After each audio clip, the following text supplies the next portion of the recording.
नमस्कार मित्रों, आपके समक्ष में हाजिर हो गया हूँ उसी सीरीज में बात करने के लिए पुरुषोत्तम मास या अधिक मास खरमास के बारे में बात करने के लिए।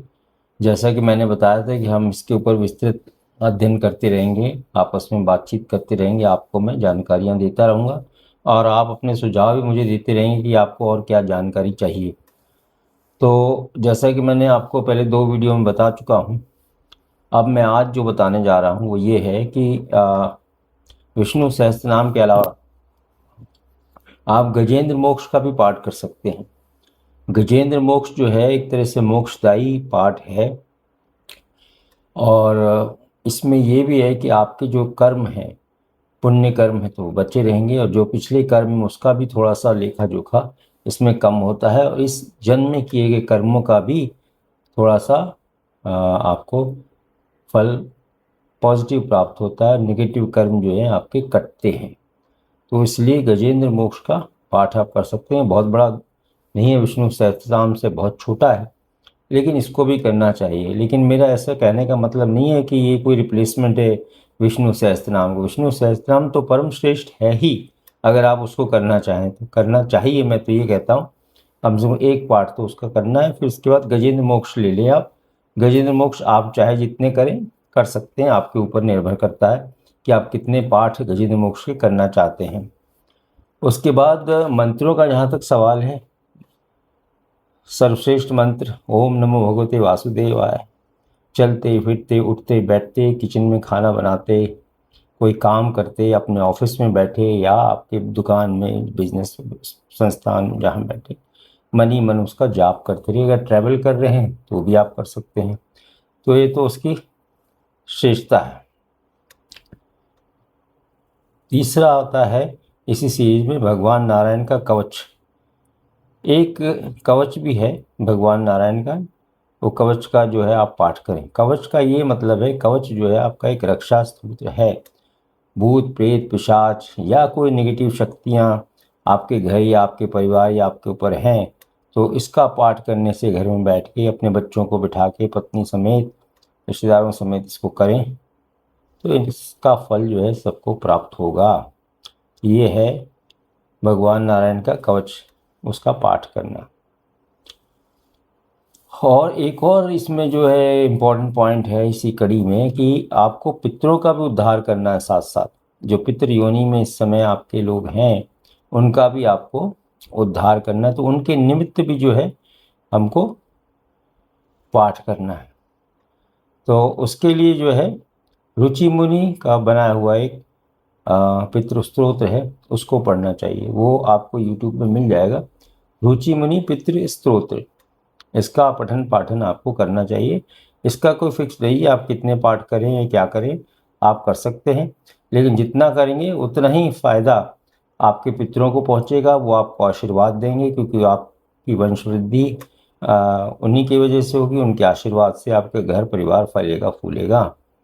तो और जो फल की प्राप्ति है, जैसे कि मैंने बताया, करोड़ गुना फल प्राप्त होता, मतलब 1:1 करोड़। आप ये सोच लीजिए कि एक क्रिया के 1 करोड़ आपको फल की प्राप्ति इस मास में, पुरुषोत्तम मास में होती है।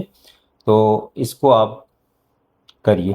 जैसे कि अभी मैं खुद अनुष्ठान कर रहा हूँ पितरों से, क्योंकि वैसे भी मेरा सिंह राशि है और चूँकि सिंह जो है मघा नक्षत्र में आ गया और मघा नक्षत्र और मेरा केतु मेन ग्रह है उस समय, तो मेरे को दिसंबर तक पितरों के प्रति करना ही है। हमें अपने पितरों का ऋण हम कभी ज़िंदगी में चुका नहीं सकते। जिन्होंने हमको पैदा किया है और इस दुनिया में भेजा है कर्म करने के लिए, तो हम उनका ऋणी हैं। हम ऋण कभी नहीं चुका सकते, माँ बाप का भी ऋण नहीं चुका सकते। हम उनकी सेवा कर सकते हैं जो भी है, लेकिन आप ये सोचें कि मैं लेजर में बराबर कर दूंगा खाता, वो नहीं हो पाएगा। उनका ऋण हम कभी नहीं चुका सकते। उनकी सेवा करके थोड़ा बहुत उनको प्रसन्न हम कर सकते हैं।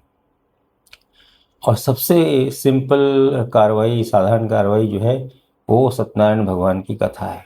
आप उनका व्रत कर सकते हैं, उनकी कथा कर सकते हैं। इस पूरे पुरुषोत्तम मास में ना कोई आपको उसका तिथि देखनी है, ना कोई समय देखना है, ना कोई आपको पंचांग से निकालना है कौन सा शुभ लग्न है और ये चर अचर है या राहु काल है। आप पुरुषोत्तम मास में 17 से लेके 15 जून तक, 17 मई से 15 जून तक कभी भी सत्यनारायण की कथा जब मन आए आप कर सकते हैं, करवा सकते हैं। सत्यनारायण भगवान वैसे भी आपके पंजरी और चरणामृत के प्रसाद से प्रसन्न होते हैं, तो आप ये घर में करें। और कथा करना मैं नहीं समझता कि इसमें किसी को कोई समस्या होनी चाहिए, लेकिन सिर्फ इतना कहा जाता है हमारे वेदों में, पाठों में, कि एक ब्राह्मण जो है वो करे जो कि जनेऊ धारण किए हुए है, तो ऐसा माना जाता है कि उसके करने से जो है शुद्धता रहती है। वैसे कोई भी पढ़ सकता है, हमारी संस्कृति में, सनातन धर्म में ऐसे कोई रिस्ट्रिक्शन नहीं है, लेकिन जनेऊ धारण करना एक अच्छी बात है और उसका फ़ायदा पहुंचता ही है। तो सत्यनारायण की कथा भी की जा सकती है। बाकी एक और मंत्र है जो आप जानते हैं, ओम नमो नारायण। बताइए कितना सुंदर मंत्र है, जो कभी भी जपा जा सकता है। इस पूरे माह में कभी भी उठते बैठते चलते फिरते सोने के पहले अपने ध्यान करते हुए आप इस मंत्र का जाप कर सकते हैं। अपने बच्चों को भी कराइए। देखिए, ये फॉर्मेटिव एजेस होती हैं, जो बच्चे आगे बढ़ते हैं उनका जो है मन में ये बातें बैठती है, संस्कार बैठते हैं, ठीक है ना। क्योंकि बच्चों का जो है लेफ्ट हेमिस्फीयर, जो लेफ्ट ब्रेन है, जो लॉजिकल नहीं होता, ये तो सिर्फ हार्ड डिस्क है, इसको आप एक्टिव कराइए, तो इसमें भरिए, बच्चे याद रखेंगे उनको और उनके संस्कार अच्छे होंगे। तो वो, चूँकि आपके बच्चे हैं तो आप उनके पिता हैं, माता हैं, तो आपके लिए जो है उनके मन में संस्कार जगेंगे और सेवा भावना जगेगी। तो ये कुछ विचार मैंने आपके प्रति प्रकट किए हैं, जो कि इस पुरुषोत्तम मास में है, श्रेष्ठ मास है। इसको जरूर करिए और लाभ उठाइए, अपने मित्रों को ये बातें पहुँचाइए। और मेरे वीडियो बनाने का उद्देश्य यही है कि जो भी थोड़ा बहुत ज्ञान मुझे है इस उम्र में पहुँच के, एक ब्राह्मण होने के नाते, सनातनी होने के नाते, वो मैं आप तक पहुँचा रहा हूँ। मेरा कोई इसमें स्वार्थ हित नहीं है। नारायण मेरी देखभाल करते ही हैं और मैं बहुत अच्छे से हूँ। तो ईश्वर करे आप पर भी नारायण की कृपा रहे। मेरा चैनल देखते हैं आप, बहुत खुशी की बात है। आप सब्सक्राइब करना चाहें तो करें, अपने मित्रों को बताएं, और आगे भी मैं आपके साथ जो है जानकारियाँ देता रहूँगा। इसमें से जो आपको अच्छा लगे आप कर डालिए। पुरुषोत्तम मास में जो आपको करना चाहे, जो आपका मन है उसमें करिए। ये आपके पितरों के लिए, आपके स्वयं के लिए, परिवार के लिए, और आगे आने वाले पीढ़ी, जो आपके बच्चे बड़े होंगे, उनके लिए बहुत अच्छा रहेगा। ओम नमो नारायण।